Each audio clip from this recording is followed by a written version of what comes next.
Wish I could smoke my cigar on it. They told me to put it out. All right, we're going to go ahead and roll into our post-race media availability here with our race winner, Ryan Blaney, in today's Cracker Barrel for 400 here at Nashville Superspeedway.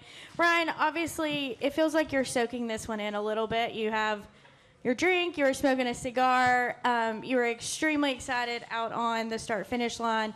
This season has held a lot of ups and downs for your team. And what does it, really feel like right now to know that you guys have won a race at this point?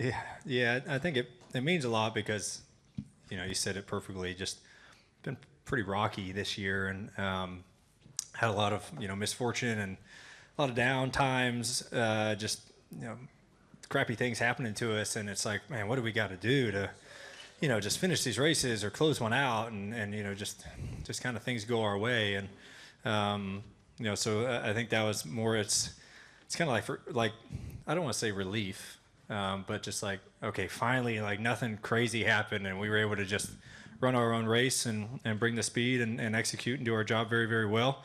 And so, yeah, it was nice to finally get in victory lane tonight after a rocky start to the year. All right, we'll go ahead and open for questions. If you have one for Ryan, go ahead and raise your hand. We'll get started here. We'll come up front to Mike.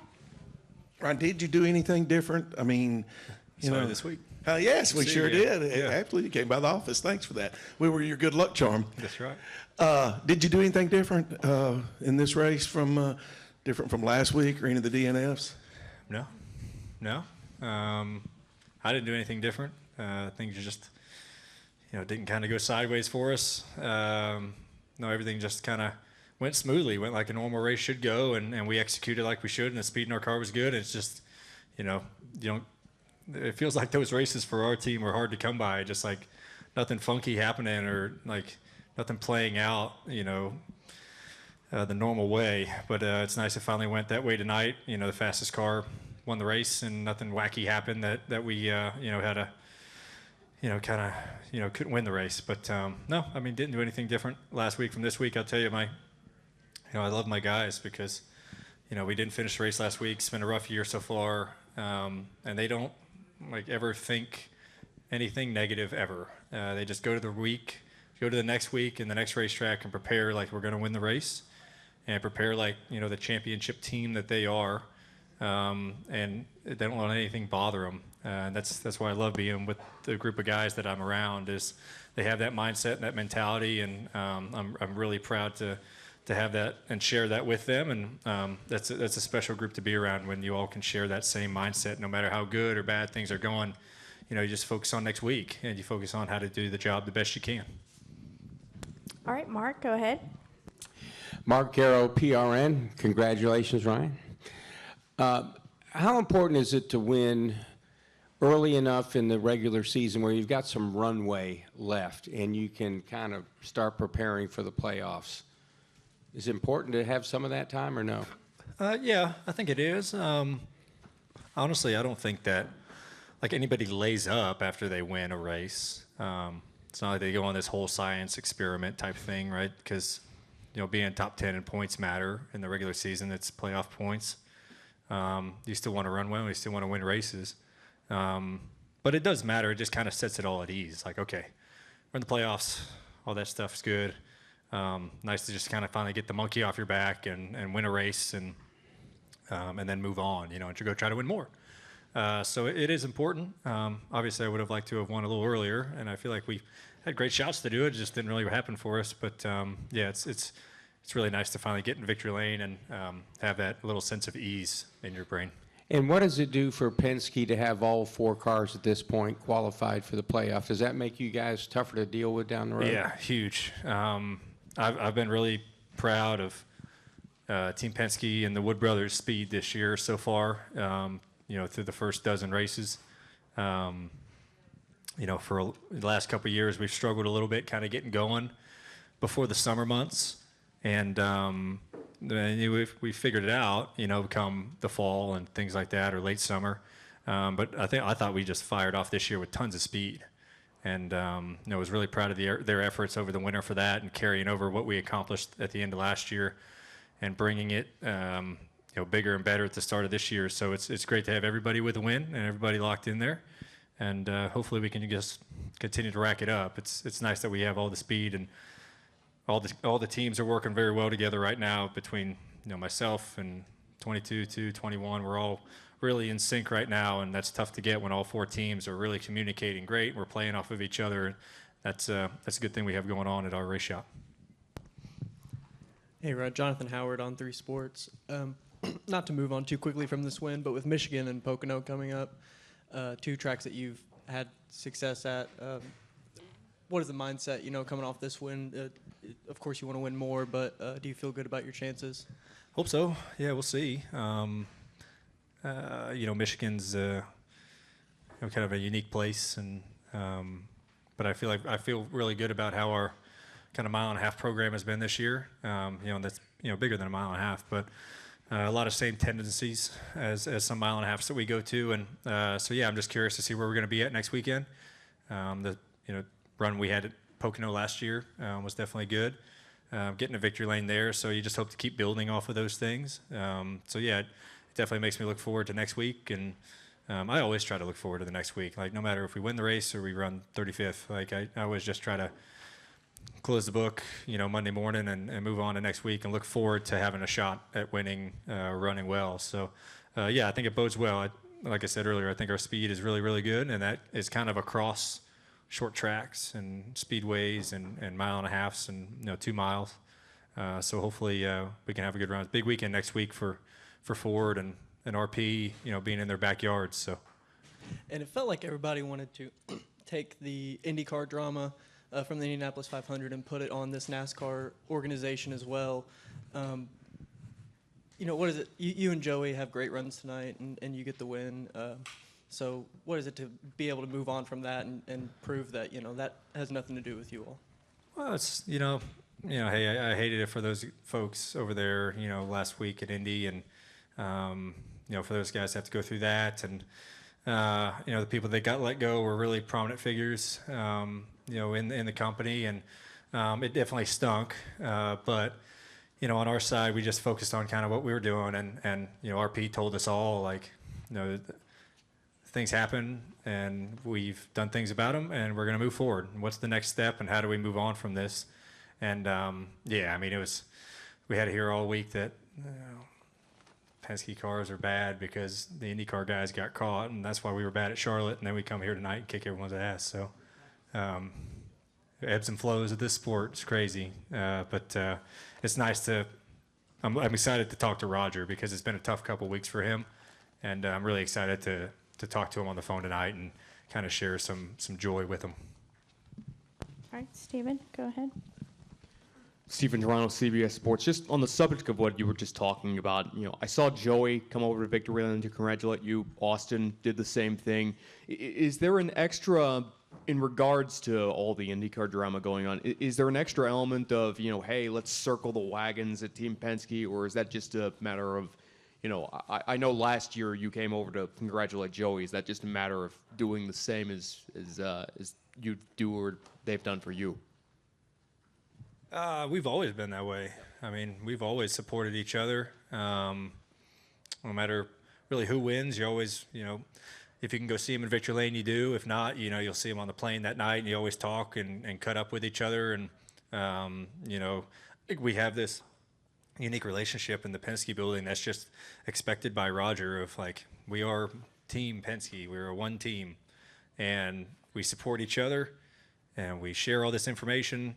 And, when one team runs good, you try to share stuff from that team. What made them good? Let's try to focus on this car. And it's just an open pool. And I don't know other teams, but I just don't see other teams doing that as well as we do. So we utilize our 4-car team really well, and drivers have great relationships. Crew chiefs have great relationships. So you're always supporting each other. And yeah, you want to win yourself and you want to win for your team, but you're also happy for Roger and everybody who isn't affiliated with the 2 or 12 or 22 or 21 that just have their hands on everything, that they get to be successful as well. So I think it's just it's how we've always been, to be honest with you. And what was with the cigar coming in here? That was some company had a box of them in Victory Lane. Nice. So lit one up. You know, They maybe put it out before I got in here. dang. Unfortunately, I don't see no smoke alarms. But Sorry about that. Congratulations, Ryan. thank you. All right, we're going to come up to Dustin Long. Dustin Long, NBC Sports. Ryan, with tonight's win in the first 14 races, 13 have been won by either Gibbs, Hendrick, or Penske. I'm including the Wood brothers in that. Obviously, the one difference is the one car last week at the Coke 600. There weren't any significant rule changes going into this season. How much is the gap closing or between the three teams? It seems like it's a three-organization race at this point. And what's the challenge? I know that's still 12 different drivers out there, so there's still a lot of competition. But how much is it kind of narrowing down to maybe more you guys, even with understanding the 77 was second tonight? Yeah, I don't know. I mean, hey, Spire's been really, really fast this year. Like mainly the 77. He's been really, really good and had a great shot to win that race last week. And we ran really good tonight. Yeah, I don't know. I think you just kind of find teams that find things at certain times and they kind of separate themselves. And and you also think that it's the fourth year on this car. So the teams that have a ton of great people, the Hendricks and the Gibbs and the Penskes, they figure it out, right? Like they just work it out and they have the resources to figure it out. And so, yeah, I don't really know how to attribute that. But like I said, I think you have other teams that, like Legacy looked really good tonight. I thought the 43 was pretty strong. So it just kind of goes week to week. You never know who's going to be good. But they do have this kind of crop of a few teams that have been the strongest. But I personally feel like those are the three powerhouse teams in the sport, right? So they should be running that well. So I guess that's the best way I can kind of answer that for you. With that being said, if it's kind of, although those other teams that you mentioned, but for the most part, it's the three major teams, the powerhouses, what do you have to do as a driver? How as it gets tougher and tougher to win some of these races? I know it's got to come down to execution, but from a driver's perspective, what more do you have to do? How much more is this making you do? What more is this putting on your shoulders, your team's shoulders?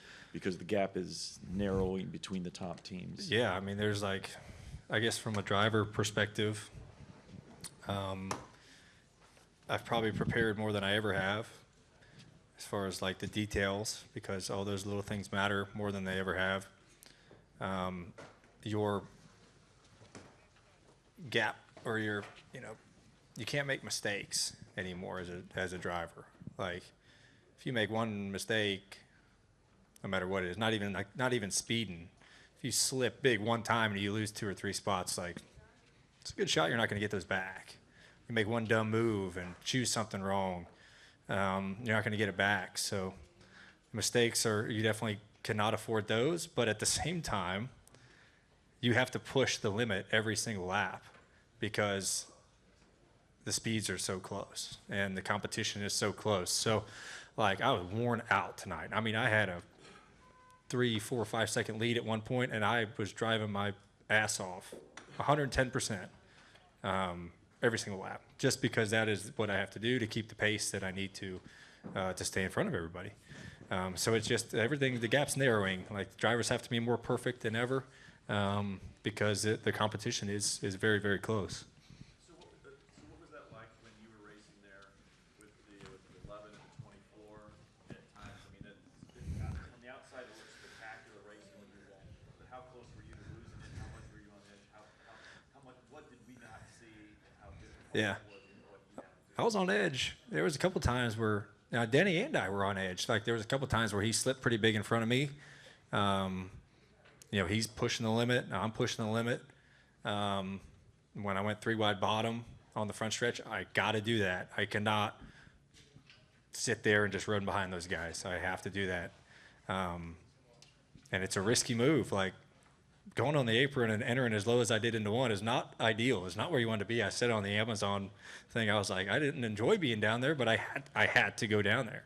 You got to take everything that you can get. And then you have to be cautious of hey, this is not my normal entry into the corner. I have to kind of calculate and adjust how I can get in here so I don't wipe these guys out.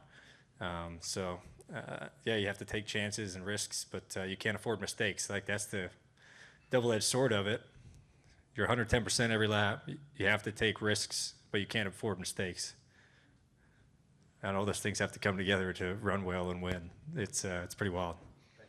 All right, Larry, go ahead. There's a microphone right behind you. Yeah, Ryan, Larry Woody. Considering how many rakes you stepped on this season, are you sure you weren't just a little nervous during those final laps? I was waiting for a yellow. I figured this was coming, and we're gonna have to defend a restart, you know. But you just keep making laps. You know, you just keep doing it, and you know, my spotter counts me down laps and everything like that. But yeah, as a driver and you're leading the race, you're always expecting something to happen, especially when you have a comfortable lead. But fortunately for us tonight, that didn't happen, and didn't have to fend off a restart or pit stop or anything like that, where things can get wild like they normally do here when you have a bunch of late yellows. Okay, go ahead.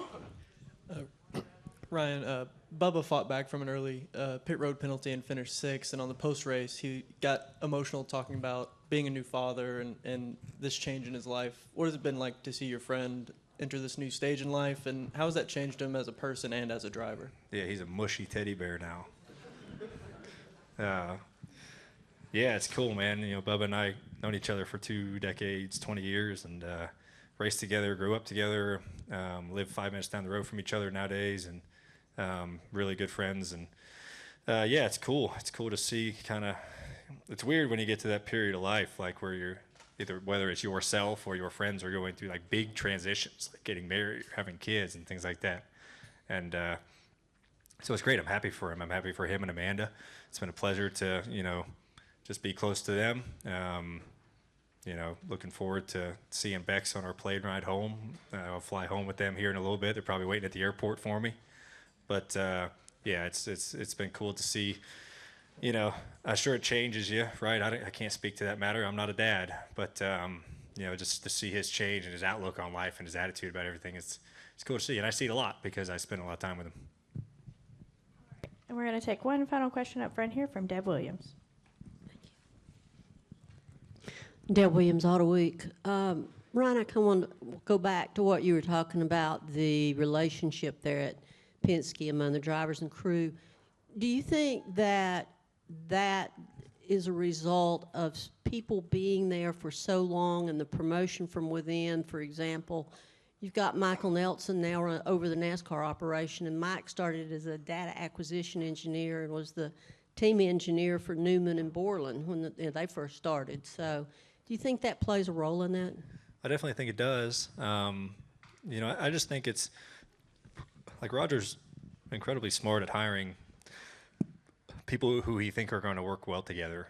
And that's what is expected at Team Penske. Like, what is the point of having hundreds and hundreds of employees if we don't all talk to each other and support each other and work with each other? Like, that just doesn't make sense. And Roger's always put a big emphasis on communication and being on the same page. And, you know, I think that's one of the best things that Roger teaches everybody when they come to work for him.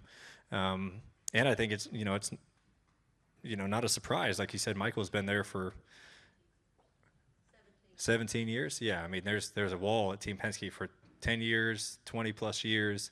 There's a lot of people on that wall. And yeah, they just get to know each other, and there's just community around there that Roger expects and he preaches. And when he preaches, people listen, you know, because he's just that guy. So I think it all starts with Roger, and it filters down, you know, with the leadership from Michael and Travis Geisler and everybody like that. All right, Ryan. Thanks so much for spending time with us. Thank you, Congrats everybody. again on the win. All right, thank you.